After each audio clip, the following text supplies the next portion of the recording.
Te Dominus, and welcome to question 150 of the Secunda Secundae.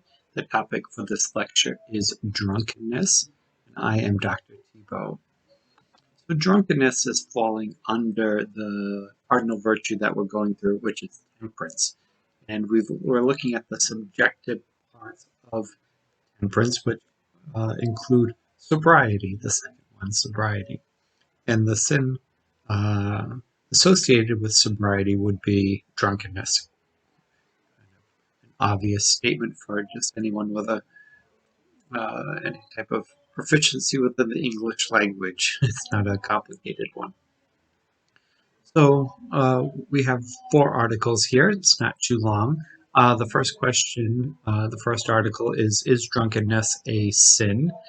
And it seems like, St. Thomas points it out in 2 ways. One is in the defect of the person, and the second is in the act of drunkenness. Now, this first part is a little bit confusing, and it's possible that I didn't get it 100% correct. So my understanding of it is that it's if a person is if you're looking at the person themselves, then the fault is less in the act of being drunk and in the person. The only thing I can think of in a situation like that would be a person who is an alcoholic. So in that regard, if a person is an alcoholic, it's a defect in the person.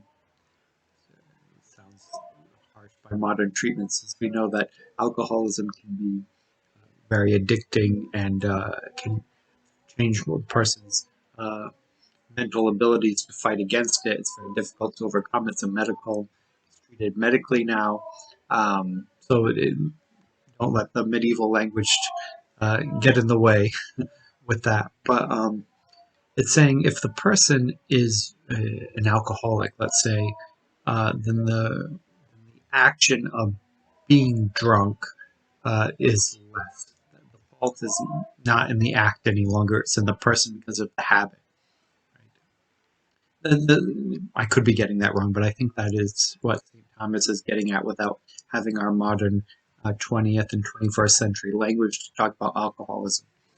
The second one is the act of drunkenness. And this is the one that we looked at a bit more when it comes to things like gluttony, when we dealt with food.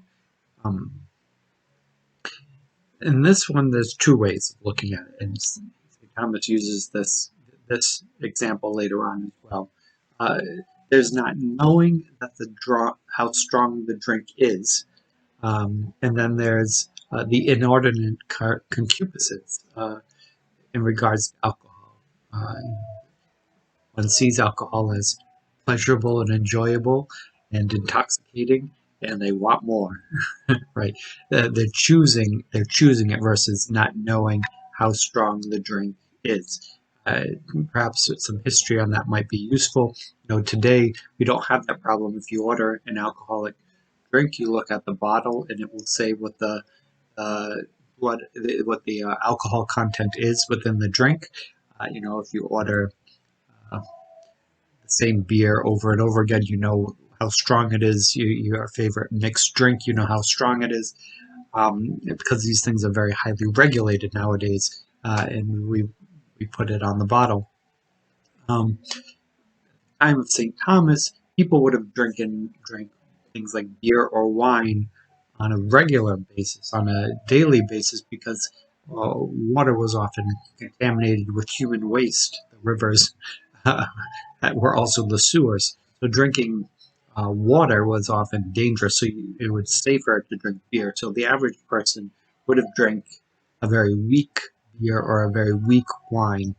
Now, if these are made in people's houses or at the tavern, or these are not highly regulated things, therefore it's not always you're not always sure how strong it's going to be. If you're just having lunch and you want something to drink, you might accidentally get drunk if you don't know what you're drinking. It doesn't say it on the menu.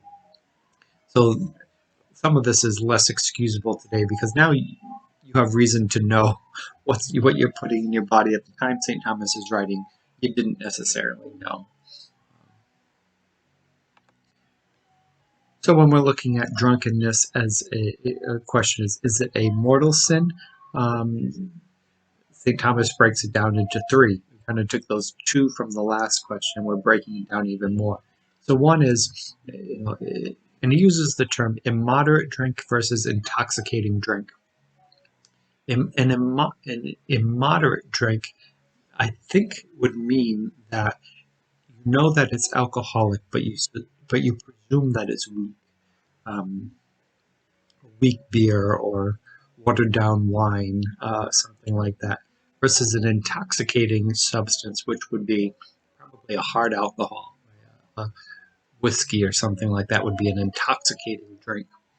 Might be some overlap with this, but the first example is the person didn't know that it was immoderate or intoxicating. The person didn't know it was alcoholic at all, and they drank it, and it turned out it was intoxicating. Is the person sinning by getting drunk? And the answer was no. The person didn't know. First time I was in a Carthusian charter house, you don't have a lot of communication. Your food comes through a hole in the wall. There's no instructions on it. And it was apple cider.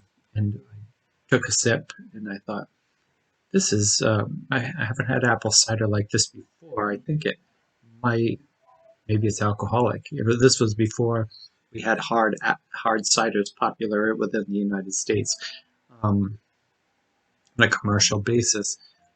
I had never had it before, so I didn't drink it. So next time I saw the novice master, I asked him, I said, is there alcohol in this? And he said, yep.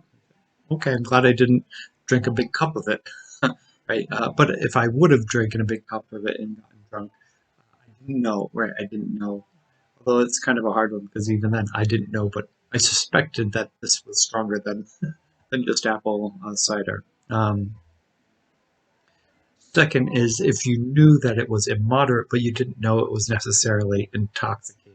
So, if you knew that it was alcoholic, but you thought it was a lot weaker than it was, and it turns out you got drunk off of it, then he said it would be a venial sin because you knew, and you went too far, and you could have avoided it. Then the last one is if you know it's a strong drink, you knew it was intoxicating, and that's why you were drinking it, and you wanted it, you choose it, and you knew you were going to get drunk and you chose it, then that would be a mortal sin. Now, if you recall, often mortal sin, we say, well, what is a mortal sin? It's usually something that violates charity. Well, does this violate charity? Not really. I guess your body might not thank you for it the next day, so maybe in that way it violates charity. St. Thomas doesn't even bring charity up in this question. So St. Thomas says the reason why it's a mortal sin is that one is knowingly depriving themselves of reason. If you get drunk, you know you're not going to be rational. You are choosing to be irrational, which is, in somewhat sense, a rejection of your humanity. The thing that makes people what they are is that we are rational beings. If you give up being a rational being, you become an animal, right? You become an ox or a lion or something like that. And in that case, because you're no longer rational, you're much more likely to commit any other type of sin. Murder or rape or who knows what when you're entirely intoxicated. So it seems like it becomes a mortal sin because of what you might do next. But I think it becomes a sin also because you're choosing to give up a part of your humanity during that period of being drunk. Now, the question, is drunkenness the gravest of sins? And the answer is no. Drunkenness is a sin opposed to human reason.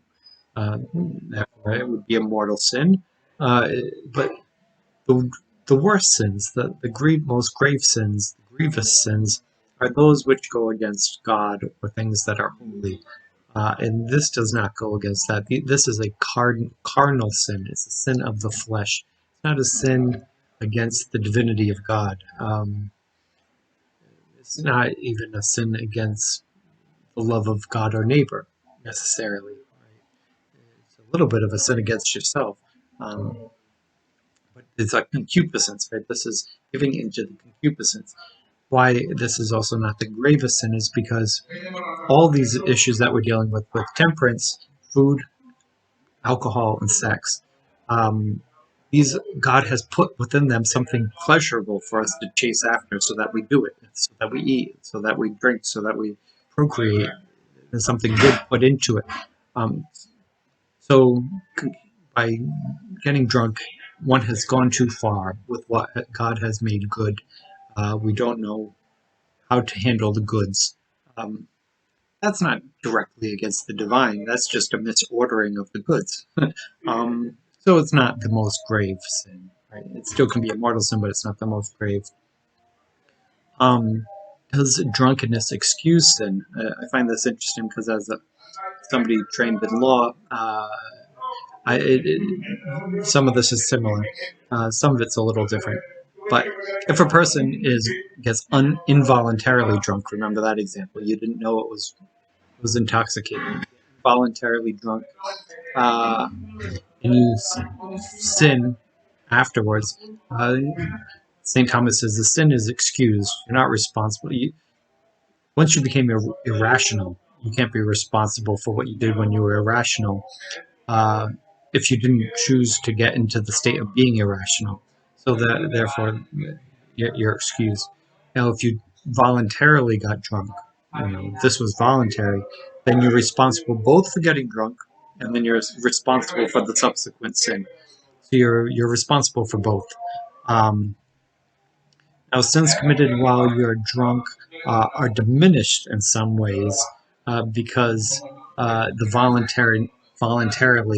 voluntariness is diminished. So the less the drunker you are, the less voluntarily you're choosing those actions that are sinful.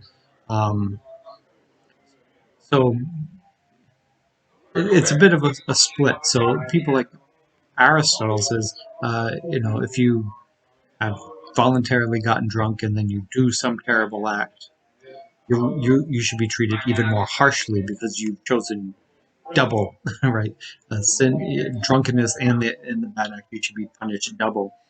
Versus the other perspective, and this would be more under American law, the view that that all of the acts while drunk, they're still culpable for, but in a diminished sense. So if a person were to kill somebody drunk driving, for example, they're not responsible for first-degree murder, most likely, but vehicular homicide. So there's first-degree murder, second-degree murder, and then there's vehicular homicide. So it's like third-degree murder, right? But they don't even call it murder. So you killed somebody, but it's not murder because you didn't do it as voluntarily. You did it with a diminished capacity, but you're still responsible because you're the one that chose to get drunk. Bit of a moral dilemma, but to look at the complexities of it is important. Now, to summarize, drunkenness is a sin. Drunkenness is a mortal sin if you have voluntarily done it. Drunkenness is not the most grievous sin because it's just a cardinal sin, not a sin really directly against God or neighbor. Although if you get drunk and you're unreasonable, you might then do something against God or neighbor. And drunkenness is sometimes an excuse for sin, depending on if it were voluntarily or not, or if you believe that it diminishes future sin by your diminished capacity for voluntary actions. And that's it. Next, we move on to chastity and the sexual part of temperance.